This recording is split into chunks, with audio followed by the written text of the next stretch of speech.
this march within 120 miles of Moscow, Prigozhin then abruptly stopped, turned around yesterday afternoon. What happened? Why? Dana, we don't have full information, obviously, and it's too soon to tell exactly where this is going to go. And I suspect that this is a moving picture, and we haven't seen the last act yet. But we can say this. First of all, what we've seen is extraordinary, and I think you've seen cracks emerge that weren't there before. First, in having Prigozhin raise front and center, questioning the very premises of the Russian aggression against Ukraine to begin with. The argument that somehow Ukraine or NATO posed a threat to Russia, and a direct challenge to Putin himself. So think about it this way. 16 months ago, Russian forces were on the doorstep of Kyiv, Ukraine, thinking they were going to take the city in a matter of days, erase the country from the map. Now, they had to be focused on defending Moscow, Russia's capital, against mercenaries of Putin's own making. So this raises lots of profound questions that will be answered, I think, in the days and weeks ahead. Do you believe that this is the beginning of the end for Vladimir Putin? I don't want to speculate about that. This is, first of all, an internal matter for Russia. What we've seen is this, though. We've seen this aggression against Ukraine become a strategic failure across the board. Russia is weaker economically, militarily. Its standing around the world has plummeted. It's managed to get Europeans off of Russian energy.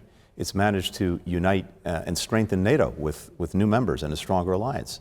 It's managed to alienate from Russia and unite together Ukraine in ways that it's never been before.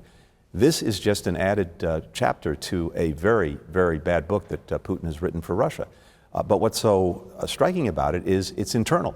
The fact that you have from within someone directly questioning Putin's authority, directly questioning the premises that upon which he launched this aggression against Ukraine.